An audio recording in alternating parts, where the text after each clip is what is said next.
हाँ जी, तो स्टूडेंट्स ये रहा आपका पास्ट पेपर का क्वेश्चन नंबर 3, ठीक है, जिसमें वो कह रहा है कि given the unity feedback system, ठीक है, इससे ऊपर लिखा हुआ था जीएफएस, यानी कि आपको यूनिटी फीडबैक सिस्टम का जो गेन है वो आपको गिवन है कि S plus 6 over S plus 2 into S square plus 10 S plus 24। बच्चों देखो, वो कहना चाह रहा है इस के को फाइंड आउट करें, find the value of K to yield steady state error of 8%, यानी उसने हमें एरर दिया हुआ है, ये एरर जो है ई ऑफ इन्फिनिटी है, ठीक है, लेकिन हमें ये नहीं पता ये कौन सा एरर है, यानी कि ये किस टाइप का एरर है, ठीक है, पोजीशन का एरर है, वेलोसिटी का एरर है, किस टाइप का एरर है, ये चीज़ हम नहीं जानते, ये कैसे हमें पता चलेगा। तो लिहाजा इस चीज़ को पहचानने के लिए ये हमें 8% आना, 8% पहले मैं इसको सिंप्लीफाई कर लूँ। देखें 8% को अगर बच्चों मैं सिंपल फॉर्म में लाना चाहूँ, 8 को 100 से तकसीम करूँगा जो कि आ जाएगा 0.08, ठीक है, ये मेरे पास इसका एरर है। तो 3 टाइप्स के एरर होते हैं, एक होता है स्टेप, होता है रैंप होता है, और एक होता है अपने पास तीसरे नंबर पे पैराबोला, ठीक है। तो इस चीज़ को पहचानने के लिए आपने पता क्या करना है, देखें आपने देखना है बच्चों, आपके पास ये 3 फार्मूलाज होते हैं, मैंने आपको तीनों बता रखे हैं। के पी इज़ इक्वल टू, पहले आपको ये पता होना चाहिए कि कौन सी टाइप का सिस्टम है। के पी इज़ इक्वल टू होता है limit S approaches to 0 G of S, ठीक है। ये है position constant, position static state error, ठीक है, इसको ये भी कहा जाता है।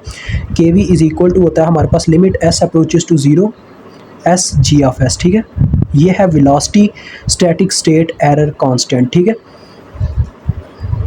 उसके बाद ये है K A acceleration limit S approaches to 0 S square G of S. अब ज़रा गौर कीजिएगा, ये असल में पता है क्या कह रहे हैं, के पी की ये इसमें यह है बच्चों, अगर इन ऐसा होगा, तीन केसेस होते हैं टोटल, टाइप 0, टाइप 1, टाइप 2, ये तीनों केसेस एक लिहाज से होते हैं। अगर आपका कोई तीनों केस में क्या होगा, फर्स्ट केस में ये होगा जो टाइप 0 का सिस्टम होगा ना, उसमें ये होगा के पी की कोई ना कोई वैल्यू होगी, यानी कि कोई ना कोई नंबर होगा, लेट से माइनस में हो सकता है, प्लस में हो सकता है, कुछ ना कुछ नंबर होगा, ठीक है, और इन दोनों की वैल्यू 0 या इन्फिनिटी होगी, ठीक है, कुछ ना मतलब कि इनकी वैल्यू 0 या इन्फिनिटी ही रहेगी, ठीक है। तो वो होगा टाइप 0 का सिस्टम। और कभी कभार ऐसा होगा के वी की कुछ ना कुछ वैल्यू एग्जिस्ट करती होगी, लेकिन के पी और के ए ये दोनों कांस्टेंट 0 या इन्फिनिटी दे रहे होंगे, तो लिहाजा इन दोनों के जब ये दोनों 0 दे रहे होंगे या इन्फिनिटी 0 कुछ भी दे रहे होंगे, सिर्फ के वी की वैल्यू होगी, तो वो टाइप 1 का सिस्टम होगा, ठीक है।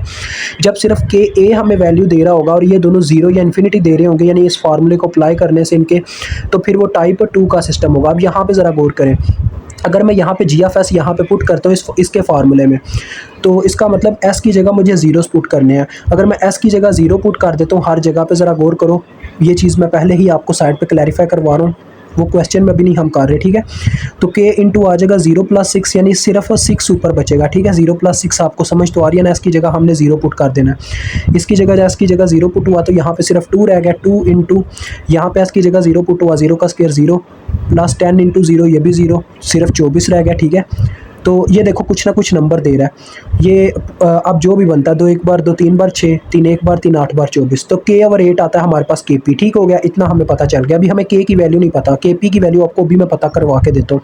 अगर मैं यही काम के वी में बच्चों कर रहा होता, के वी में देखें मुझे पहले जी एफ एस को एस से ज़रब देनी पड़नी थी, अगर मैं इसको एस से ज़रब दे देता, देखें एस से ज़रब दे देता, फिर मैं लिमिट अप्लाई करता, तो देखो लिमिट अप्लाई करने से ये नंबर 0 होता, ये चाहे मेरे पास कुछ भी आंसर ला रहा होता, जैसे ये दे रहा है के ओवर 8 आ रहा है इसका, ये इसको सॉल्व करने से, लेकिन के ओवर 8 को जब मैं 0 से ज़रब दूंगा इस एस की वजह से, क्योंकि लिमिट सारे के ऊपर अप्लाई होनी है, ये मेरे पास वैल्यू आई होगी, जब मैं इसके ऊपर मतलब लिमिट अप्लाई करूंगा, जहां जहां ऐसा वहां 0 पुट करना होगा। यहाँ पे जब 0 पुट हुआ, इस पूरी बच्चों इसको पूरे को जब मैं 0 से ज़रब दूंगा तो मुझे आंसर में 0 मिलेगा, ये 0 आ जाएगा। एस स्क्वायर भी होगा तो ये कटेगा नहीं, डेट्स वाई यहाँ पे भी लिमिट अप्लाई करने पर ये भी 0 ही देगा। तो देखो ये कौन सी टाइप का सिस्टम है, ये टाइप 0 का सिस्टम। आपने लिखना है this system is the system is for type 1, चलो यार सॉरी दा लिख दिया मैंने, वो कह रहा हूँ उसके लिए नहीं कह रहा, मैं किसी और चीज़ के कह रहा हूँ। The system is type 0 system, ठीक है, उसकी आपको वजह मैंने बता दी है। तो लिहाजा ई इन्फिनिटी आपके पास फिर क्या, आपको याद होगा टाइप 0 सिस्टम के लिए ई इन्फिनिटी यानी एरर की जो इक्वेशन होती है वो होती है 1/1 + के पी। यहाँ से आप के पी फाइंड आउट कर लोगे और फिर उसमें पुट करके के पी के फार्मूले में, ये आपने बाद में लगाना था, यहाँ पे नीचे ही आपने कर लेना है, ठीक है, मैं टाइम नहीं वेस्ट करना चाहता। फिर आपने क्या कर लेना है, आपने के फाइंड आउट कर लेना है जो उसने बोला हुआ है। तो देखो यहाँ पे मुझे के पी फाइंड आउट करना है, तो ई इन्फिनिटी की वैल्यू पता है, तो 1 + के पी उधर जाके मल्टीप्लाई हो जाएगा और ई इन्फिनिटी इसके बटे में आ जाएगा। तो देखो वहाँ पे आ गया 1 + के पी और ई इन्फिनिटी 1 के बटे में आ गया। ई इन्फिनिटी की वैल्यू पुट करते हो जो कि 0.08 है, ठीक है। और फिर नेक्स्ट स्टेप में क्या होगा, देखो बच्चों के पी इधर ही रह जाएगा और 1/0.08 अपने कैलकुलेटर पे करके देखें क्या आता है, 1 / 0.08, ये आता है बच्चों 12.5। 12.5 में से ये 1 इधर प्लस हो रहा है, उधर जाके माइनस हो चुका होगा, 12.5 माइनस 1 ऐसे आ जाएगा, तो ये आ जाएगा 11.5, यानी के पी की वैल्यू आपके पास ये है। अब देखो मैं उस फार्मूले में, यानी आपने इसके बाद ये वाला फार्मूला अप्लाई करना है, ये सारे आपके माइंड की गेम थी जो आपने अप्लाई करनी थी, ठीक है। नहीं तो आप ये क्वेश्चन में कर सकते हो, इससे पहले आप ये क्वेश्चन ये लिख के ना, ये इतना करके आगे आपने ये स्टेप फॉलो कर लेने हैं, ठीक है। आप लेट से ये स्टेप फॉलो कर लीजिएगा, कोई मसला नहीं, पहले ही कर लीजिएगा। आपने पहले ये करना है, फिर ये वाला स्टेप करना है, फिर ये लाइन लिखनी है, फिर ये फाइंड आउट कर लेना है केपी, फिर इसको उठा के उस इक्वेशन में पुट कर देना है, केपी की इक्वेशन में, जो कि हमारे पास आई हुई है केपी इज इक्वल टू, ज़रा देखें, केपी इज इक्वल टू मेरे पास आया हुआ k/8, यही आया हुआ है ना।